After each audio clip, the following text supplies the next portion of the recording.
आपका वोट बहुत कीमती है साथियों।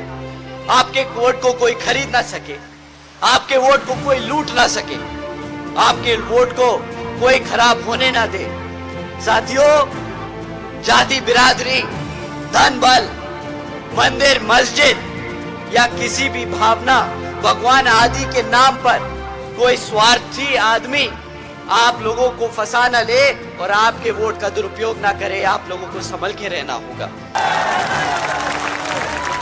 5 किलो गल्ला देके आप हमें बहला पुसला देते हैं, हमें दारू पिला देते हैं, मीट मछली खिला देते हैं, उसमें हमारा वोट चाट लेते हैं। लेकिन ऐसा हमें नहीं करना है। बहन जी के हाथों को मजबूत करना है और उन्हें वोट देना है और सपोर्ट करना है। ये जो सरकार मौजूदा चल रही है, ये सिर्फ झूठे वादों की सरकार, यानी झूठ बोल के सत्ता में आए हैं।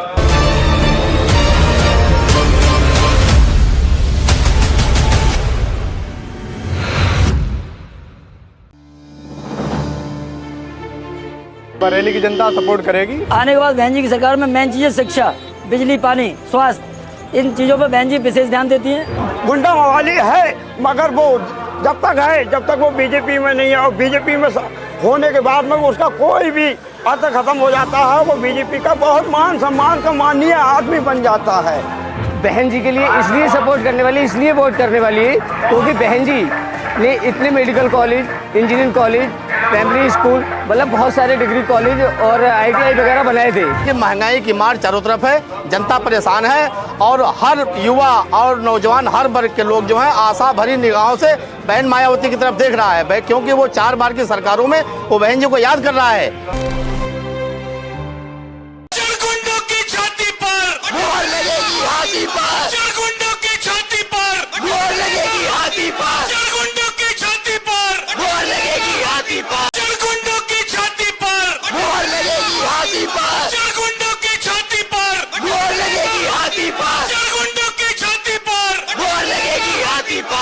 समय आ गया है बताने का कि ये हाथी कभी झुकेगा नहीं, ना ये कभी रुकेगा। आने वाले लोकसभा चुनाव में बता दीजिए इन्हें कि यहाँ पर किसका राज चलता है। हमारे बहुजन समाज के लोग ना कभी झुके हैं, ना कभी झुकेंगे, हमेशा आगे बढ़ते चलेंगे।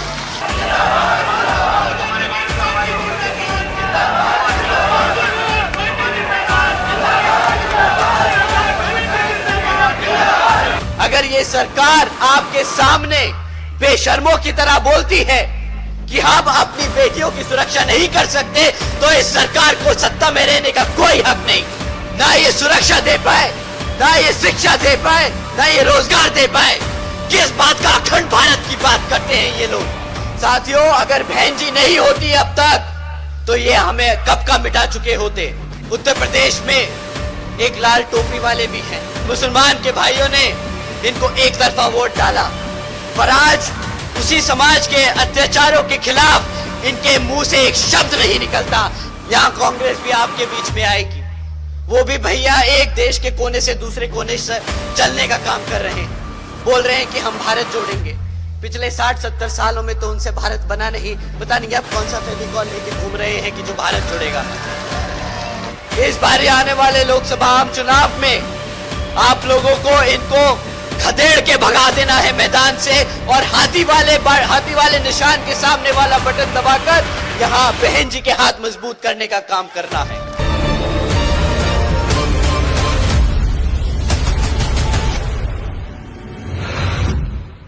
गुंडों की छाती पर मोहर लगेगी हाथी पर, गुंडों की छाती पर मोहर लगेगी हाथी पर, गुंडों की छाती पर मोहर लगेगी हाथी पर।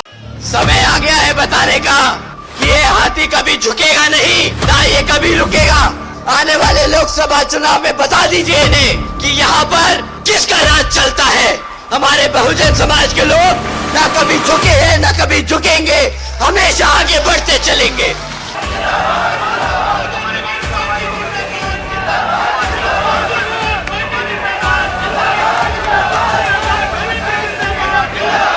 अगर ये सरकार आपके सामने बेशर्मों की तरह बोलती है कि हम अपनी बेटियों की सुरक्षा नहीं कर सकते, तो इस सरकार को सत्ता में रहने का कोई हक नहीं।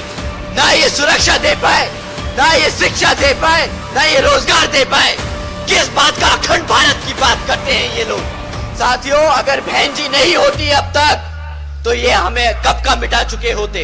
उत्तर प्रदेश में एक लाल टोपी वाले भी हैं, मुसलमान के भाइयों ने इनको एक तरफा वोट डाला, पर आज उसी समाज के अत्याचारों के खिलाफ इनके मुंह से एक शब्द नहीं निकलता। यहाँ कांग्रेस भी आपके बीच में आएगी, वो भी भैया एक देश के कोने से दूसरे कोने से चलने का काम कर रहे हैं, बोल रहे हैं कि हम भारत जोड़ेंगे। पिछले 60-70 सालों में तो उनसे भारत बना नहीं, पता नहीं अब कौन सा फेविकॉल लेके घूम रहे हैं कि जो भारत जोड़ेगा। इस बार आने वाले लोकसभा आम चुनाव में आप लोगों को इनको खदेड़ के भगा देना है मैदान से, और हाथी वाले निशान के सामने वाला बटन दबाकर यहाँ बहन जी के हाथ मजबूत करने का काम करना है।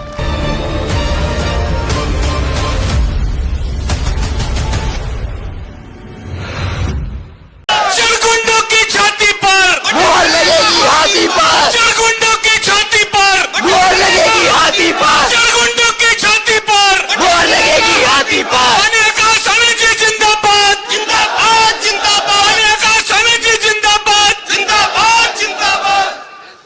साथियों, समय आ गया है बताने का कि ये हाथी कभी झुकेगा नहीं, ना ये कभी रुकेगा। आने वाले लोकसभा चुनाव में बता दीजिए इन्हें कि यहां पर किसका राज चलता है। हमारे बहुजन समाज के लोग ना कभी झुके हैं ना कभी झुकेंगे, हमेशा आगे बढ़ते चलेंगे। यहां कांग्रेस भी आपके बीच में आएगी, वो भी भैया एक देश के कोने से दूसरे कोने से चलने का काम कर रहे हैं, बोल रहे हैं कि हम भारत जोड़ेंगे। पिछले 60-70 सालों में तो उनसे भारत बना नहीं, पता नहीं अब कौन सा फेविकॉल लेके घूम रहे हैं कि जो भारत जोड़ेगा। आजकल बोल रहे हैं कि भारत की जनता को हमारे SC/ST भाइयों को रिजर्वेशन देने का काम करेंगे। उन समझदार आदमी को बताए कोई कि हमारे मान्यवर साहब, हमारी बहन जी ने पिछले 20 सालों से कड़ी मेहनत कर हमारे भाइयों को रिजर्वेशन दिलाने का अपने आप काम कर लिया है, उनकी कोई जरूरत नहीं है हमें। वो अपने 60 साल शायद भूल गए हैं, तो उन्हें अगली बारी आप मिले तो जरूर बताइएगा, भाई साहब आपकी अब कोई जरूरत नहीं, आपको जो भारत की जनता ने मौका देना था दे दिया, अब आप अपने घर बैठे। हमारे बहुजन के लोग, हमारी बहन जी अभी जिंदा है और हमारे लिए लड़ती आई है और लड़ती आएंगी।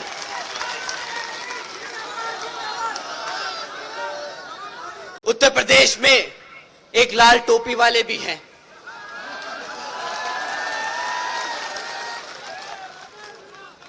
वो भैया साइकिल पे चढ़कर पूरे प्रदेश में चक्कर लगाकर एक बारी सत्ता में तो आ गए, परंतु आज भी 7 साल बाद उनके पास अपने काम 5 साल के कार्य के लिए क्या करा वो बताने को कुछ नहीं।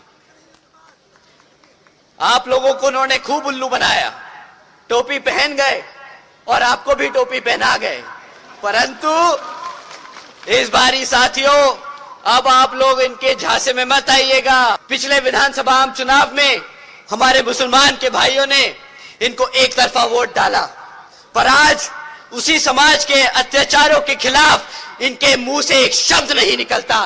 क्या बताओ, सच है कि नहीं साथियों? साथियों, जो इनके लिए वोट डालता है उनके लिए तो ये लड़ नहीं सकते, परंतु संसद में रिजर्वेशन इन प्रमोशन के खिलाफ इन लोग चढ़कर खाली हाथ ही नहीं मुंह भी बहुत तेज तेज चलाते हैं और बिल फाड़ने का काम करते हैं। इनको वोट डालना मतलब हमारे समाज के खिलाफ वोट डालना हो जाएगा। इस बारी आप ना अपने आप से किसी साथी को इनके फेवर में वोट डालने की कोशिश ना करने दें साथियों। ये लोग पिछले 10 साल में सिर्फ अपनी मार्केटिंग करते आए हैं। हर दूसरे दिन एक नई योजना निकालेंगे, कभी ये योजना कभी वो योजना। जब योजनाओं के आइडिया खत्म हो जाएंगे तो योजना 2.0, योजना 3.0, योजना 4.0, इनकी योजनाएं नहीं खत्म होंगी साथियों। पर हकीकत में उन योजनाओं का जमीनी स्तर पे कोई फायदा नहीं।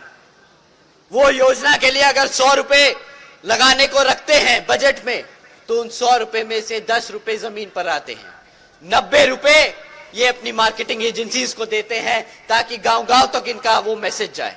अरे गांव तक मैसेज पहुंचाना नहीं, वो योजना का काम कराना होता है ताकि आपका गरीब आदमी आपके मेहनत कमाए हुए पैसे से उसका फायदा हो सके। ये मॉडर्न इंडिया की मॉडर्न मार्केटिंग एजेंसी है साथियों।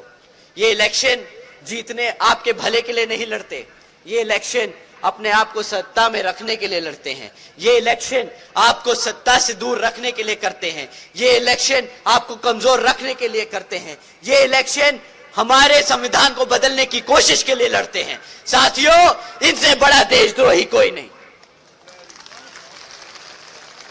लोग अपने आप को बहुत समझदार समझते हैं।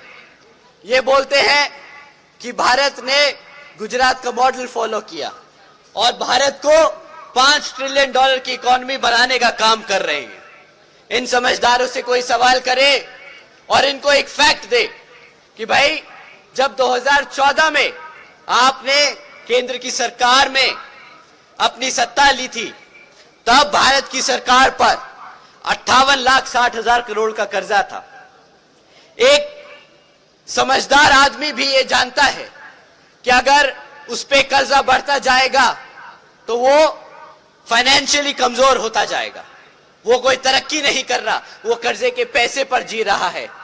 वो समय खरीद रहा है कि उसे कभी ना कभी तो वो पैसा चुकाना होगा। जब इन्होंने 2014 में भारत सरकार में ये लोग वोट लेके पहुंचे थे तो भारत सरकार पर 58,60,000 करोड़ का कर्जा था। आज 10 साल बाद 2014 में यही कर्जा बढ़कर 152 लाख करोड़ हो चुका है। साथियों, क्या यही है समझदारी का काम? कोई समझदार आदमी क्या इतना कर्जा लेता है? क्या कोई कर्जे से आज तक अपने देश को बड़ा बना पाया है क्या? आप ही बताइए साथियों। इन्होंने तो अगले 10 सालों बाद अपना पल्ला झाड़ लेना है। ये तो मंच पर आकर फिर खड़े होकर बोल पड़ेंगे, अरे हम तो फकीर आदमी है, झोला उठाकर चल पड़ेंगे। और ये 152 लाख करोड़ का कर्जा हमारे लोगों पर छोड़ जाएंगे। इन लोगों की पुरानी फितरत है साथियों, दूसरों का काम दूसरों पे चिपकाने का। साथियों, जैसा कि आप सब जानते हैं, हमारी पार्टी ने यहां पर अलग अलग क्षेत्रों में हमारे कैंडिडेट्स उतारे हैं, जैसा कि हमारे सारे कैंडिडेट्स आपके सामने खड़े हैं। साथियों, ये आज से नहीं, बहुत सालों से आप लोगों के बीच में रहकर काम कर रहे हैं। तो समय आ गया है कि आप लोग आने वाले चुनाव में इन लोगों को वोट डालकर यहां पर पार्लियामेंट में भेजने का काम करें, ताकि ये आपके लिए पार्लियामेंट में जाकर आपके हकों के लिए लड़ सके। इन्होंने आपको पढ़ने नहीं दिया, इन्होंने आपको रोजगार नहीं दिया। इनकी अब मानववादी सोच सोचिए, इनकी प्लानिंग समझिए। जब आप पढ़ेंगे नहीं तो अपने इतिहास के बारे में जानेंगे कैसे? जब आपको नौकरी नहीं मिलेगी तो आपको रिजर्वेशन कहां से मिलेगा? साथियों, इन्होंने आपके इतिहास को खत्म करने की कोशिश की है। अगर ये पार्लियामेंट में आपका संविधान नहीं बदल सकते तो ये इस तरीके से आपका भविष्य खत्म करने की कोशिश कर रहे हैं। साथियों, अगर बहन जी नहीं होती अब तक तो ये हमें कब का मिटा चुके होते।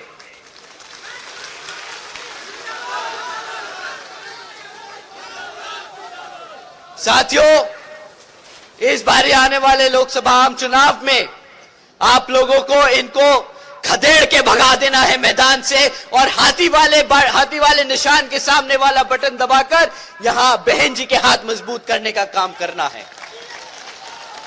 साथियों, पिछले 6 सालों में 25 राजनीतिक दलों को इन इलेक्टोरल बॉन्ड्स के द्वारा बड़े बड़े धरना सेठों से, उनकी कंपनियों से इनको इलेक्टोरल बॉन्ड्स के द्वारा चंदा मिला।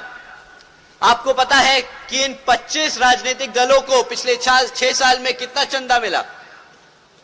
साथियों, 16,500 करोड़ रुपए इन 25 राजनीतिक दलों को मिले। परंतु आप जानते हैं इन 25 राजनीतिक दलों में किन किन का नाम था और किन का नहीं? साथियों, बीजेपी से लेकर समाजवादी पार्टी तक का नाम था।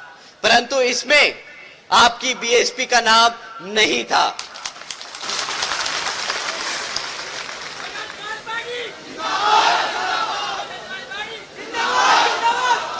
साथियों, बीएसपी केवल यहां उत्तर प्रदेश में नहीं बल्कि पूरे देश में बड़े बड़े पूंजीपतियों व धरना सेठों के धन बल के सहारे नहीं बल्कि अपने समर्थकों, कार्यकर्ताओं, वर्करों के बल पर, उनके तन मन और धन के आधार पर यहां अपना चुनाव लड़ती आई है और आगे भी अपना चुनाव उन्हीं के बल पे लड़ती जाएगी। तो साथियों, बीएसपी का सच्चा कार्यकर्ता कभी भी किताब को अपना बोझ नहीं समझता। बीएसपी का सच्चे कार्यकर्ता उसको अपना कर्तव्य समझता है, क्योंकि वो जानता है कि इसी किताब की वजह से बीएसपी का मूवमेंट, बाबा साहब का मूवमेंट, मान्यवर साहब की जिंदगी का मिशन आगे बढ़ता जाएगा।